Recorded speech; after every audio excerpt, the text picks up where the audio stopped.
Welcome to episode 19 of the Rise Fitness and Nutrition Podcast. I am your host, Carlo. Today we're going through the second part of the Q&A that we started last week. I have received a lot of questions that you guys want to hear the answer to, but give me some time and I will take care of all of them. Until then, enjoy the listening.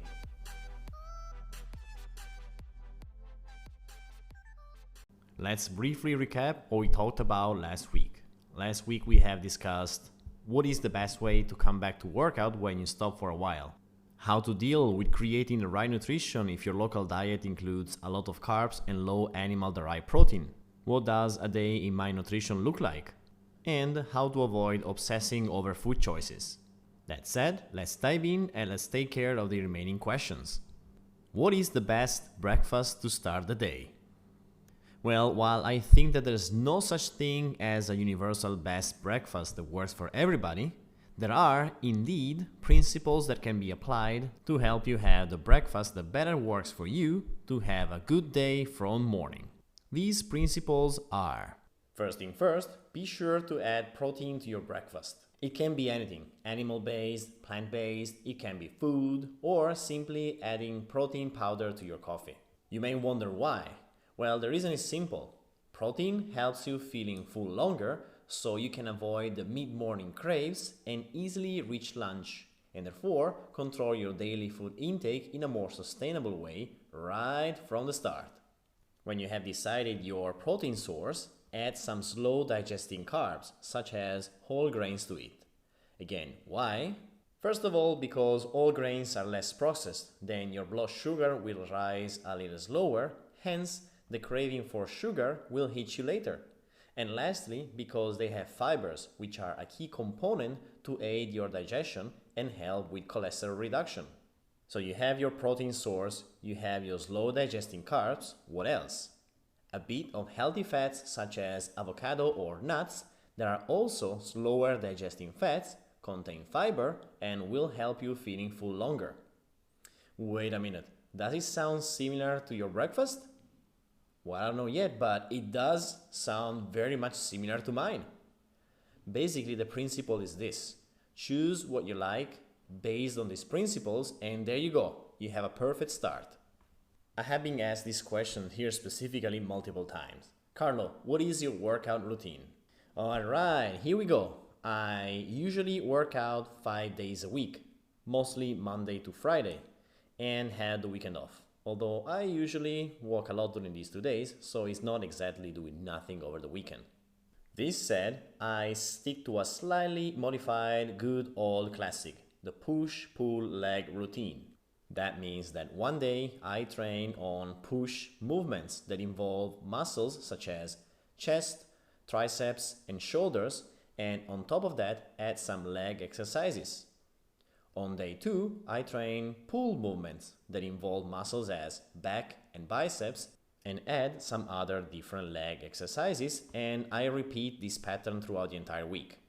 Yes, I do also some core and abs training, mostly stability, and it's on one of the 2 days according to how I feel and how long is the session taking. I don't necessarily do 1,000 crunches or 1,000 of other abs exercises because I aim, as I said, for stability. Stability means that I train my core to help me with big lifts, such as squats and deadlifts. Now I know it might sound unusual since everybody is aiming to get the 6-pack, the 8-packs, the 12-packs. But I very much believe and I agree with whoever explains the theory that a stable core is much better than a visible six-pack in this way. Having a six-pack doesn't necessarily mean that your core is not stable and vice versa. Surely having a six-pack means that your body fat is low enough for your abs to show.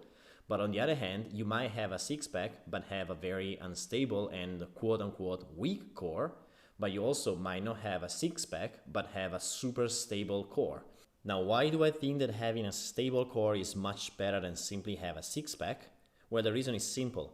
I do heavy lifts and I want my core to be able to protect my back while I do these exercises. That means that I need a stable core to stabilize my body throughout the entire movement, first. Secondly, I very much think that a stable core helps you throughout your daily life and activities. Sure, have a stable core helps you when you lift, but have a stable core helps you throughout your entire life. When you go to the grocery and you lift bags, when you lift the boxes when you're moving or changing apartment, when you have to lift your suitcase to put that wherever in the airplane or in a car. So think about it. Yes, having a six pack is cool, but having a strong and stable core to me has more value. The main point of my training routine is, anyway, to hit the same muscle groups at least twice a week to promote their growth in terms of mass and strength. Alright, next question. This is an interesting one. What is the best diet to follow? Okay, I am a little bit scared to answer to this question because I know that dieting is a very hot topic, and I had the feeling that everybody has the best diet ever and you should listen and you should do what they say. And I also think that some people believe in diets almost like a religion. Now, nothing bad about it, but I think that there's some flexibility that should be applied here. I want to start right off the bat by saying that I don't really believe much in those nutrition plans that tell you exactly what to eat for lunch, for breakfast, for dinner, like very specifically out to the grams. You have to eat 50 grams of broccoli and 20 grams of bread, which makes no sense to me because in some cases you might not have what they require as a mandatory item to eat, you might not have it available, or simply you might not like it. And then if you don't like it, what are you going to do? Are you going to follow it and suck it up and hate it? Or are you going to change it with something else that might not necessarily fit the diet plan? So that's the reason why when I see those nutrition plans, I'm very skeptical because it takes an enormous amount of effort to follow them. They are very unfriendly for everybody's life, and they are, followed for a few weeks. And then you start basically going out to your quote-unquote regular normal dieting, which probably is the reason why you went and searched for a nutrition plan in the first place. So what happens? You start something, you fall out of it, and you go back exactly where you were before. That's why I don't believe in those too much. It goes without saying that I don't follow any type of diet like that myself. But I do believe and I do follow nutrition principles instead. I keep my protein high, I try to eat all foods and a lot of veggies, and have my favorite foods, even if they're quote-unquote unhealthy, as I just think that they're delicious and they can fit my nutrition, given that I don't binge on those and, again, have them but looking at the bigger picture. I am also kind of skeptical when I see nutrition plans that give you lists of bad and good foods, as this fosters a strange relationship with food, with days when you become super strict with so-called good foods and days where you go crazy with all the supposedly bad foods. I believe, again, that having a very strict diet leads to a buildup of desire of cheating and to find ways to sneak out of the path with the equally big risk of a screw this mentality that leads to a terrible combo of overeating foods that you like that are also considered bad. So you feel guilty afterwards and you punish yourself in the form of either harder training sessions to cope with the guilt or worse restrictions. Yikes. I tend to move towards plans that give you lists of foods that are great, that are okay, and are not so perfect. But that means that, again, you can choose. Because if, like me, you like pizza, pizza in most of those plans is considered borderline bad. Now, I still want to have pizza in my diet. Do I have to forget about pizza forever? Do I have to have a cheat day when I have pizza and then I have a lot of it and then I feel guilty and blah blah blah? No. I think that if you know your macronutrient splits, you can still have pizza once a week, twice a week, as far as it fits your macronutrient split. And I'm saying this again because this is the key concept, macronutrients split. So once again, as I said a million times, eat your proteins, enjoy the foods that you like in moderation and with the right calories, and there you go. You can have a normal diet, you can eat things that you like and still be okay with it. On to another question. Do you use fat burners or supplements to lose weight? Do protein powder make me fat? Geez, I still don't understand how people can believe in fat burners. Hear me out on this. If it was true that a supplement could melt fat, I think that we wouldn't have an obesity plague, wouldn't we? When we look at the fine prints on such supplement boxes, they always recommend to have a healthy diet and have an active lifestyle when using it. And why is that? Well, if you have a regular diet and are regularly active, chances are you are in a normal shape. So you are your own fat burner. If you are overweight, chances are that your diet is not working and or your lifestyle is not working either. Maybe you're not that active. So surprise, surprise, if you change those factors, over time you will lose weight without any need of any supplement that would not help in any other way other than make your wallet and bank account lighter. When it comes to protein powder, I heard a lot the complaint, more often from women more than men, but sometimes from men too, that protein powder makes me fat. Now I have my protein jar right here. There you go. 30 grams of protein are 107 calories. Now unless you drink an entire jar of it every day, which would be around 3,500 calories, they will not make you fat at all and are actually helping your muscle mass to build and stay there if you are in calorie deficit and are losing fat.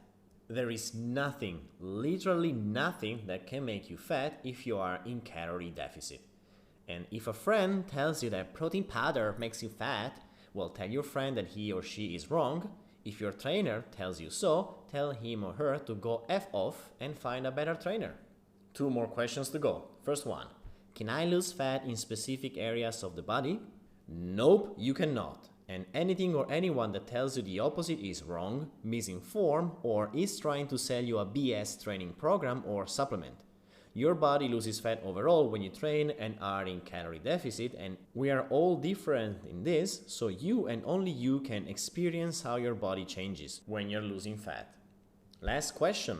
Is cardio a good way to lose fat? Can I build muscles with cardio? To put it simply, a good way to lose fat is to be in calorie deficit. Nothing else virtually matters. Are you in calorie deficit? Great. Cardio is a good exercise to do for your health and to help you burn a bit more calories.